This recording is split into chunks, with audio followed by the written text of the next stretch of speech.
All right, Vince, with that, are you ready for some rapid fire?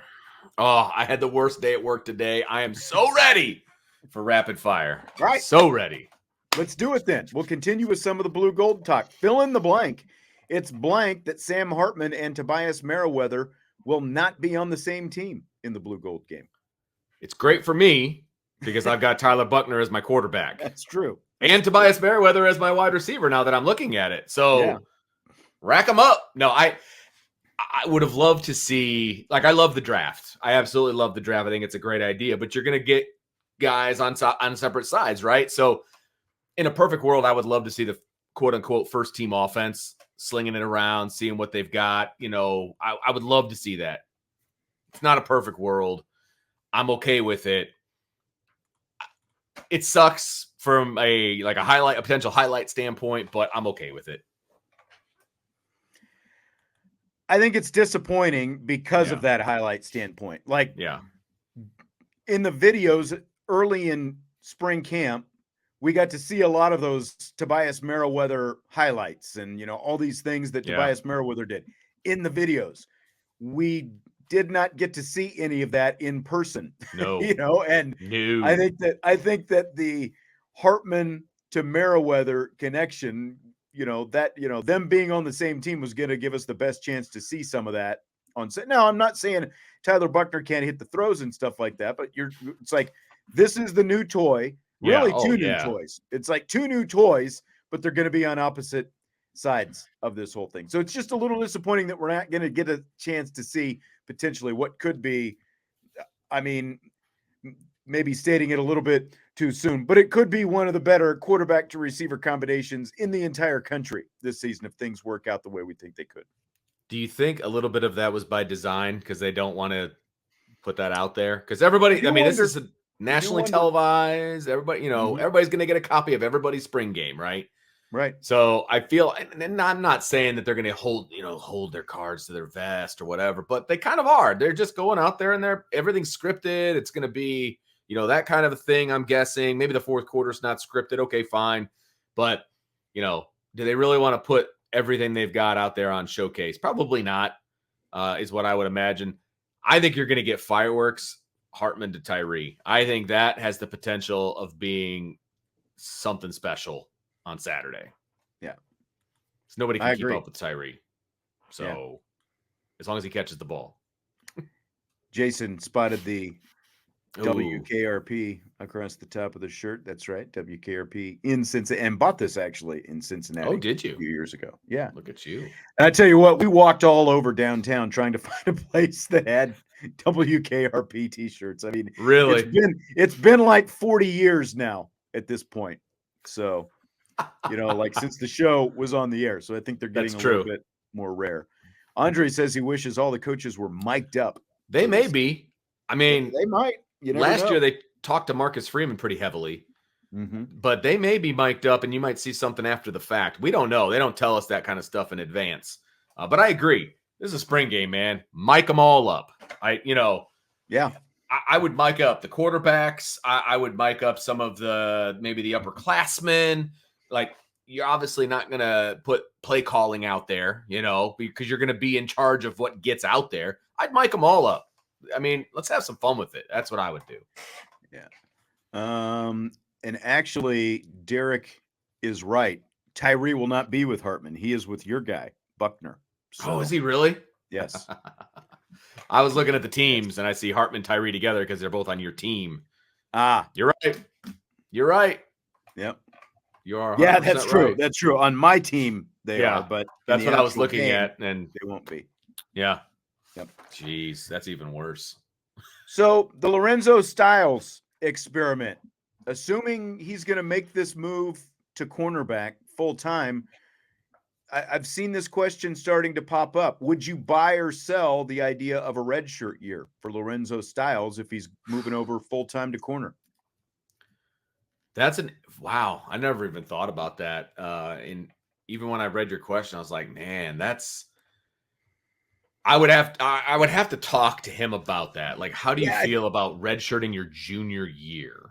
You know what I mean? If he's going to invest in being a full-time corner and he's only going to be a depth piece, Yeah. Like, unless someone gets injured, most likely, wouldn't you want to spend as much time as possible honing that, because if he's doing this, it's got to be more with an eye toward the NFL than just what he's Sure. going to do in a Absolutely. couple years in college, right? So if he really wants to make this a full-time thing, you're right, you do have to have the conversation with him, but I would think, I mean, unless he, you know, goes that rapidly and, makes that ascent up the depth chart. But I mean, who's he going to play in front of at this point? Cam Hart and No.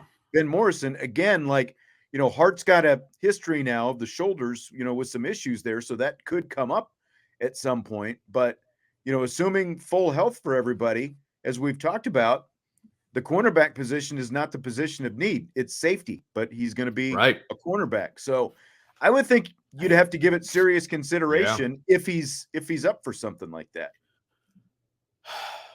After speaking with him, if he was open to the idea, I would maybe go into the season, maybe with that as the plan, or maybe script out which games he might actually get to play in, like that kind of a thing.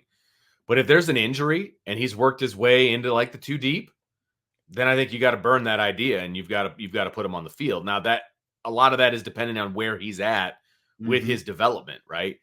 But I feel like if there's an injury, I think you got to seriously considering losing the red shirt pretty quickly. If everybody gets through healthy, then maybe that's a possibility, right? You go into the season with that as a possibility.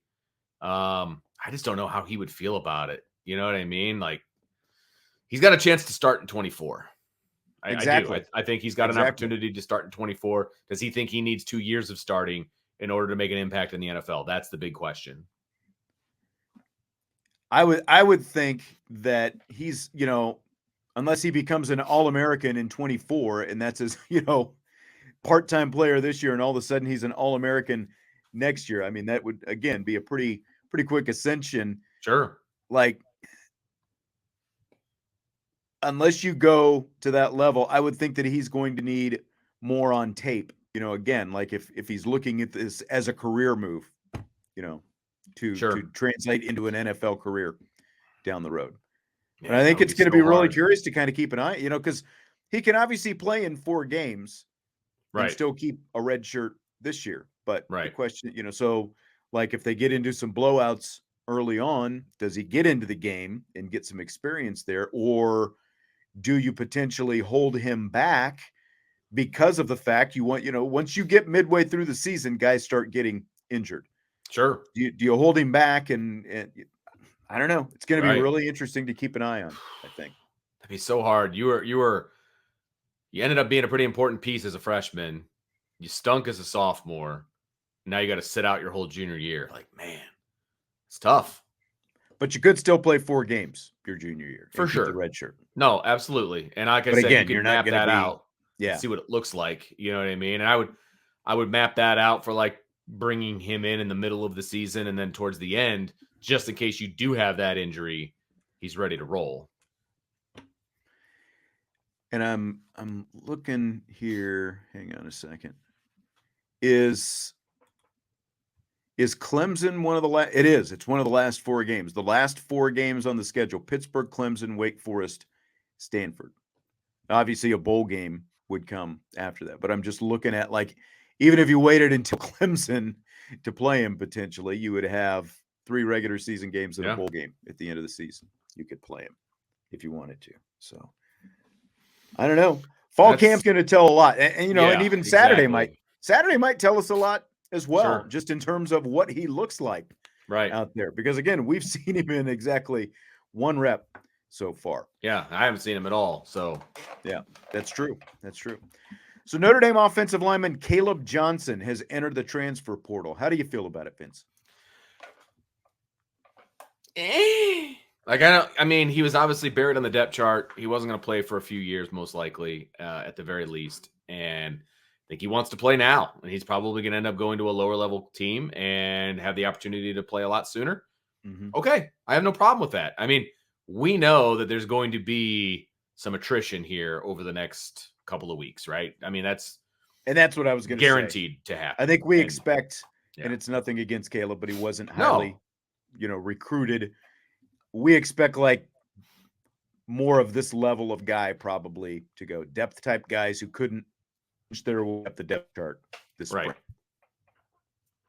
So, I mean, it's obviously not a huge loss. It's not someone, we talked about as making any kind of moves, and you're absolutely right. He'll go someplace, a little, lower level. Sure. And maybe even Power 5 someplace, just at a lower level where he go to has like a Vanderbilt or like a Wake Forest or something along those lines and get some playing time, and good for him. I mean, look, if I'm the dad of a player, I mean, a Notre Dame degree is unbelievable. That will be first priority, but you only have so many years to play and then it's over, And so I would not have an issue with my kid wanting to search out some other opportunities if he's buried on the depth chart. I really wouldn't.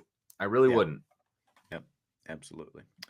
Fill in the blank. It's blank that Notre Dame commit Markus Burton was named Indiana's Mr. Basketball last night. Refreshing. It was refreshing because I know there were a lot of purse clutchers.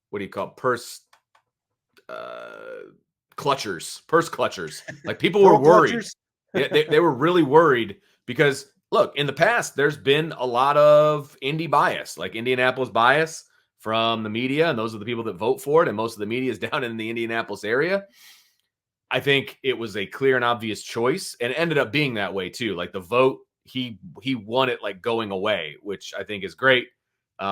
Which is also amazing considering the majority of the media that votes on this thing is correct in that Indianapolis area.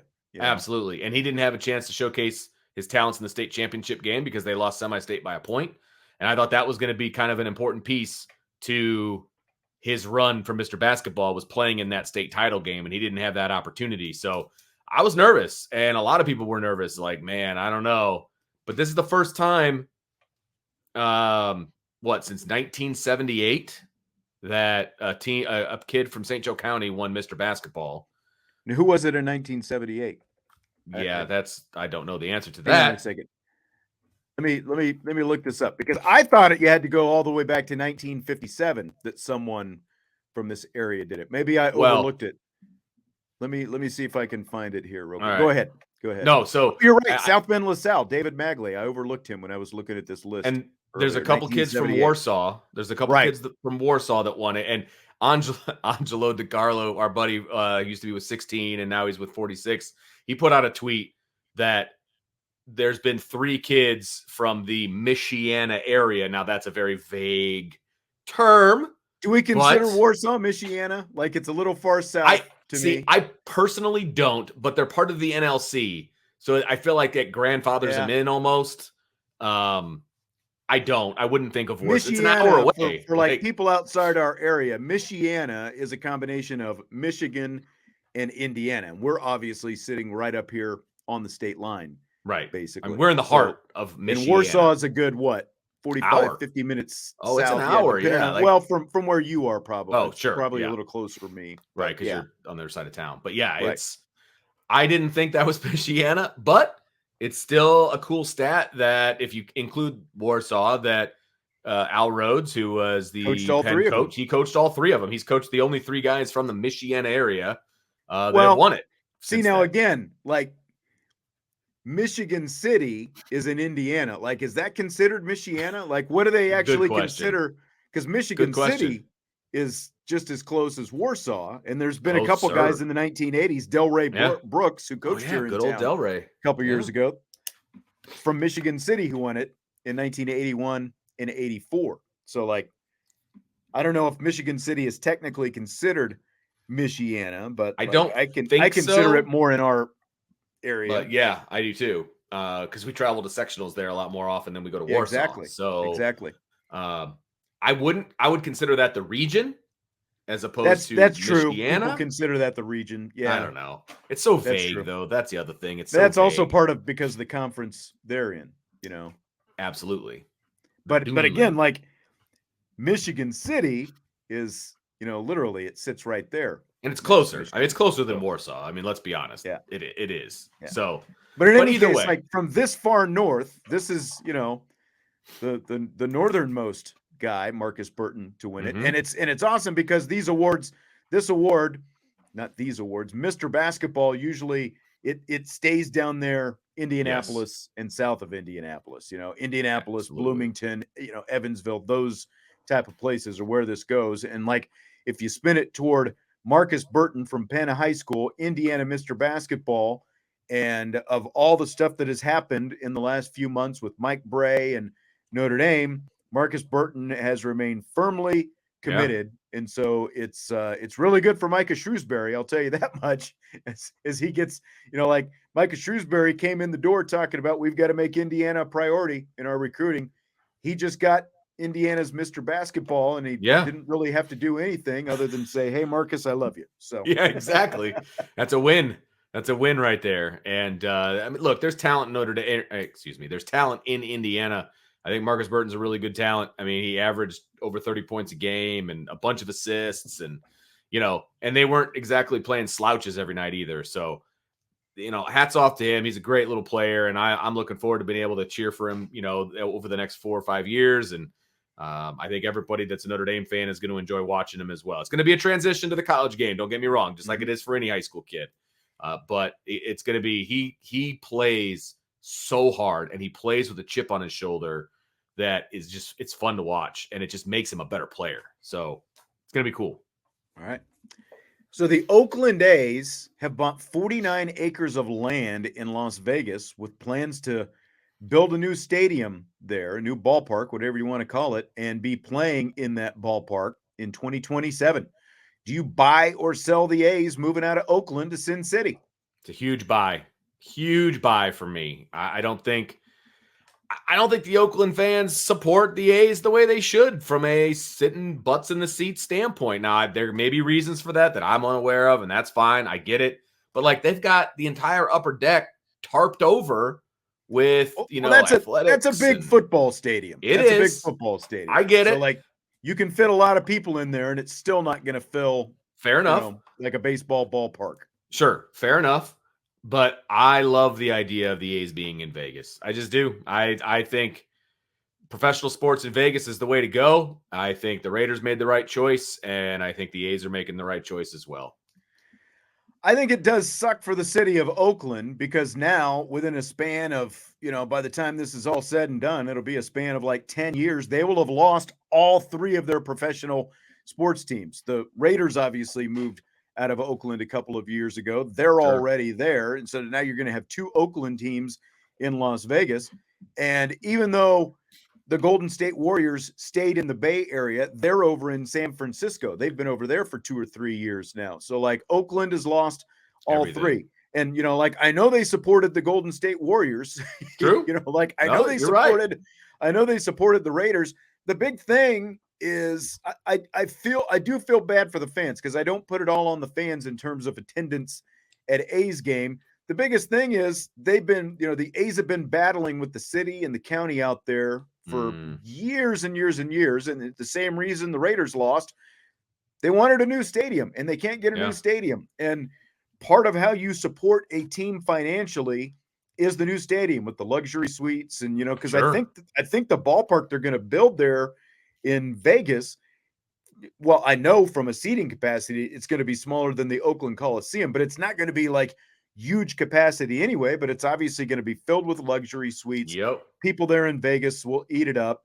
And when you've got people coming and going all the time, it just becomes a huge tourist attraction. Sure. So I think Vegas is going to be much better, than Oakland, but it does stink for the fans when you lose 3 pro teams in a stretch of 10 years. Yeah, no, 100% it does. And but your municipality has to work with you if you want to keep these teams around, and they're not. I mean, there's you can blame whoever you want, but they're not working together. And I'm okay with professional sports in Vegas. They got hockey, they got football, now they're gonna have baseball. I did see an artist rendering. It doesn't look like it's going to be a dome, which I'm not like that would There's be some hot days in the middle of summer. I was going to say July, August, September out there in Vegas. I think I would want a dome if I were them. But yeah, absolutely. That needs to be rethought if that's if that's the case. Yeah, at least something with a retractable roof. Andre 3000 asks if Olivia Miles comes back healthy, is Notre Dame women a Final Four team. Absolutely. Like Yep. write I think they would that have been down. this year. Yeah. Yeah. I mean, they were at least a dark horse for the Final Four this year. And, if she's healthy, they've got obviously a better chance to win the ACC tournament. Maybe it improves their seed a little bit. Maybe they're not in that same region with Sure. South Carolina and Maryland with what they're adding. Absolutely. I think that is at the top of the goal list at a, Final Four or bust next year. Yeah, And it's in I agree. Cleveland, by the way. So Oh, if they Cleveland rocks. All right. yeah, go hang out with Jesse in Cleveland if they make That's it to true. the Final Four. Good Yeah. call. So absolutely, if Olivia Miles is back. Fill in the blank. It's blank that Colorado has sold out its spring game for the first time ever in Deion Sanders' first spring in Boulder.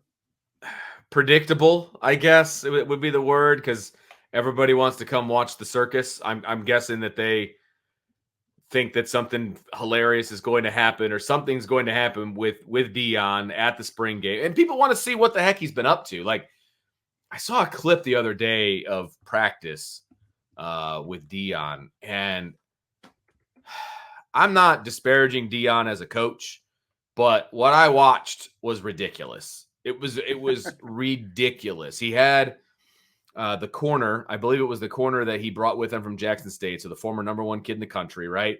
And he's like, this is how we play corner, and he had him go up against this wide receiver, and he was pass interfering from the word go. I mean, he was beating the crap out of this receiver, and and then Deion's like, that's how we play corner here. Like, okay, you can play corner that way. It's not going to end well for you. And I don't know. It just felt very high schoolish to me. But he's an attraction. No doubt about that. Yeah. And I know that they lost a large number of transfers. They lost 23 to the transfer portal. And, I know that they've been bringing in a lot of guys in the transfer portal. I'm not exactly sure what the number is that they brought in there, but there's been a pretty big revolving door out there. But Yeah. I mean, this is why you hire Deion Sanders, because Sure. he is a celebrity. He is a superstar, and he came in the door talking the big game and all that. And like you said, he is active out there at practice. He has stirred up interest in a program that has been dormant for years and years and years. So he's got people excited. And Jesse and I were talking about this yesterday. People were asking in the mailbag, like, our prediction for how many people, what the attendance would be like for Notre Dame's Blue Gold game. And you guys both took the over, by the way. Yeah. I still think it's going to be pretty good, just because of the newness with Sam Hartman and Jared Parker, and like some of the other things, Tobias Merriweather and all, but especially with Sam Hartman. But so, like, this is when you usually get the big numbers for a spring game, anytime you have change, and the change doesn't get much bigger, I don't think, than Deion. I know this is going to surprise you, but I'm going to take the under. I am very pessimistic that people. You're talking about for Notre Dame's game? Yeah, for the Notre Dame game. Because I think it was like 30,000 is where you guys put it, or whatever. It was 23. 23. Yeah. Is that what I think it was a third, something like a third or something like that. Yeah. I'm taking the under. Notre Dame spring games have just never been well attended. And it's not like other places that just pack them in, like Florida. For whatever reason, Florida spring games are just absolutely packed, and Ohio State games are packed. Notre Dame games just aren't for the Blue Gold game. So I would be surprised if there was a ton of people there. I really would. And they're probably going to give us how many tickets were sold. Yeah. They're going to give us that number. And FYI, they sent out a link to all the football players at the high school that I work at for 3 free tickets a piece. Really? So, yeah. Trying to get them in the door. Correct. So I don't know how many to say that other they've got places the numbers up there. Yeah. They've done that, but they're trying to get the numbers too. up. That's cool. I love it. Give them free tickets. Yeah. I think that's absolutely the way to go, especially for a spring game. Get these high school kids in there, man. Like, get these high school football players in. I think that's absolutely awesome. Absolutely awesome. So Jason had a good question about Deion. Do you think he stays for at least 5 years at Colorado? And if so, do you think they are Pac-12 contenders? I think that there's a good chance that he will, assuming, that they are winning, because with USC and UCL leaving UCLA leaving the Pac-12, I think that Colorado's going to have just as good a chance of anybody to be a Pac-12 contender. And if you're in contention out there, you're going to have a chance to be in the top 12, which means you've got a chance to be in the playoff. I think that his eye is on Florida State. I think that is the next step for him. Like, I think that as long as he's winning at Colorado, I think he stays there potentially until and if Florida State comes open again. I think that's a good call, number one. And we just don't know what the carousel of coaching is going to be. I don't know that Florida State's going to take a chance on him until Dion at least puts like 3 years of a program together at the D1 level. As far as, are they going to be a contender? Not while UCLA and USC are still in the Pac-12. Once they leave, I think he absolutely has an opportunity, because who else? Utah, Oregon, I guess. But like Washington, maybe, definition of a contender means top 4 or 5. And yeah, I think you've got an opportunity to be a contender there. Absolutely. I don't think he'll be a contender for the next few years, though. I think if anybody's expecting an overnight success, I don't see that happening. Well, Jesse and I did an over-under on his wins. Like, someone said that they think that he'll get him to 7 wins this year. Jesse thinks he will this year. 7 wins this year. This year, Colorado. Huh? I don't think they'll get there this year. Now, maybe they do, because of the, again, it's not like they're going to play an arduous schedule out there in the Pac-12. But I think that's a little bit too much too soon.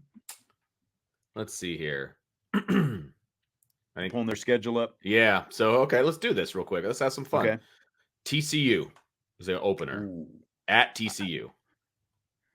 I'm going to say loss. I agree. Nebraska at home. That could be a win.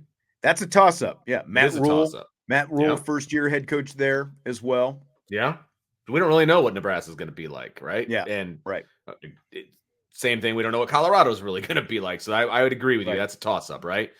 So we're 0-1-1 potentially. Colorado State, they should win that game. I'll say win. From a talent standpoint alone, they should win that game. I mean, if you don't win that game, then right. he's gonna hear it. All right. So So now we got 2-0-1. Yeah. So no, we've got lost to TCU. Oh, that's right. We got 1-1-1. We'll go toss up with Nebraska. So we're 1-1-1. All right. Oregon, I think that's a loss. Loss. USC, that's a loss. Arizona State and the Fighting Drew Pines. Man, really another toss-up, but we can't make them all toss-ups. I know we can't. I might have to revisit some of these toss-ups. That's fine. Yeah, give it a toss-up for now. Stanford, it could be a win. It's at Colorado. I'll give them a win. I'll give them a win there. Okay. UCLA, I think that's a loss. It's at UCLA as well. Okay. Yeah, okay. Say where they're at. So yeah. Oregon State at home. Man. The Beavers. I'll say win. Okay. I'll agree. Why not? Arizona at home. Win. Okay. Washington State on the road. See, that's the kind of game that would bite you. Yeah. Go to Washington State. Personally. First season, I'll say loss. Yeah. And then Utah on the road. I think that's a loss. Loss. So we've got 6 losses. We've got 4 wins and 2 toss-ups. Even if you put the 2 toss-ups into wins, they're a 500 team. They're a 500 team. But like if we include the bowl game, I guess they've got a chance at 7. But I think 5-6 is well, and that's what I would say too, because if you take the toss-ups, you put 1 in each column. Yeah. Then you're talking exactly 5 and 7 for the regular season. And I think that's more accurate. So yeah. There you go. Hope everybody enjoyed that. We just pieced through Colorado's schedule. Yes, we did. Very exciting. Yeah. Speaking of which, we'll actually there's a couple in the chat that we'll get to here before we wrap up, but this is the last one I have. So I heard this on the College Football Inquirer podcast today. There's a street performer in Boulder, Colorado, where of course the University of Colorado is.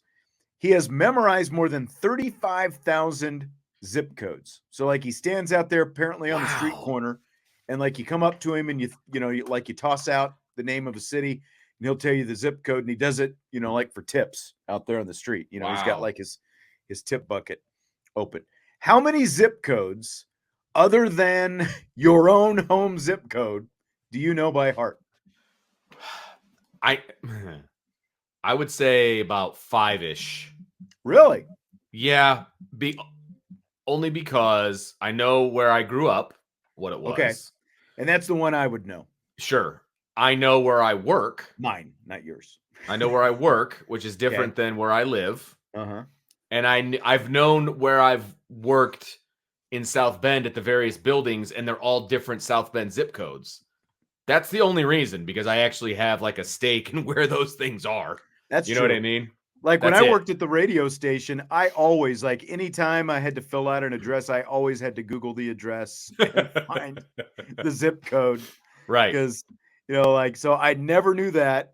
And like, even I lived in a house for 18 years before we moved into this house 3 years ago. And I can't remember the zip code that we used to have for 18 years. Like, awesome. And I can barely remember this one. I always have to quiz myself. Like I'm still like, oh yeah. And then I know my home. You're Mishawaka, right? Code. Yes. Okay. Yes. Are you 4-4 or 4-5? 4-4. Okay. Yeah. It's like I don't know where the cutoffs are, but like yeah.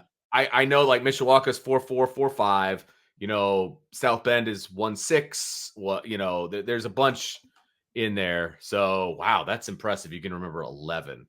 That is very impressive. And then, like you said, like any of those, like the fact that you remembered all those zip codes from all those, schools you were in, that's impressive as well, because you made the rounds in the South Bend Community School Corporation. Yes, I did. Yes, I did. All right. Couple, speaking of which, your school career, Jason, Vince wants to know, are you administration now, like vice principal, isn't it? Are you going to try to take the steps to be a principal or athletic director in the future? Keep climbing the ladder. What's the Vince career path? What's next? Like we're getting deep. No, I'm a dean of students right now, which is considered administration. I have zero desire to be a vice principal or a principal, but I do have a desire to eventually end up in athletics. So, the natural stepping stone would be assistant athletic director and then athletic director. Like that would be the route that I would take at this point. I also have no desire to go back to school and get a master's degree and admin license. Right. Like that just doesn't interest me, and nor do I have the time. I don't blame to do you. So. It does. And the paperwork side of administration, I have zero interest in. That's what all those jobs turn into. It's just a current, constant paperwork shuffle. And just, plus all the other headaches that come with it. Dealing with the state and educational goals and all of that stuff. That's just not who I am at all. But athletics, I'm ready to jump in head first there. I would love to do that. Yeah. And then Josh wants to know how your son's injury is going. I appreciate that, Josh. He was cleared on Monday, and he's slowly working his way back up. He's going to run in his first meet on Tuesday, and then another meet on Friday, and another meet the following Tuesday, hopefully to put down some good times to make the postseason roster and hopefully make another run at state like he did last year. So all right, awesome. It's time's crunching because postseason starts May 11th. So he's going to have a qualifying time in by the 2nd of May. So it's going to be tough, but he's very focused. He told his girlfriend she's not allowed to come to anything because he has to stay focused. I thought that was funny. She's pissed. Stay away. She's so mad. That's great. I bet she is. We Are Not Marshall says he expects IB to grow so that Vince can become VP of marketing. He can retire from the school system. That'd be nice. Yeah. That'd be we'll nice. See how that goes. Be a different kind of vice principal. Yeah. Super chat. Thank you very much. Nice. So far, what is the overall thoughts on our new offensive coordinator doing in practice, how practice is run, working with other coaches in skill positions, etc., etc.? Woo, that is a loaded question. And considering we have only been to a few practices, it's so far so good. Like, I know that they're stretching the field a little bit more. I know that the emphasis is a little bit different. It feels like everybody's buying into what they're selling offensively. And so I think it's only a good thing at this point, and I'm excited. Yeah, I mean, everyone seems to be excited about it when you talk to the players and stuff like that, especially like the receivers and the quarterbacks and stuff like that, about more downfield and those kind of things. I think it's a little bit of an incomplete right now. Absolutely. But I mean, you know, everyone is saying the right things. You typically get guys saying the right things. You know, the offense did win the scrimmage a couple weeks ago as well. So we'll see. We'll see what it continues to look like. Yep. I mean, if I've heard Brian right, last week, it's only been a week since the scrimmage, hasn't it? Not even. I mean, it was just last Saturday, right? So seems longer than that. The way the weather is, it's like it seems like we've had we've had like almost all 4 seasons in the last 5 days. Seriously, it was snowing on Monday. It was hot as all get out the last couple days, and now it's going to start dipping back down again. Yep.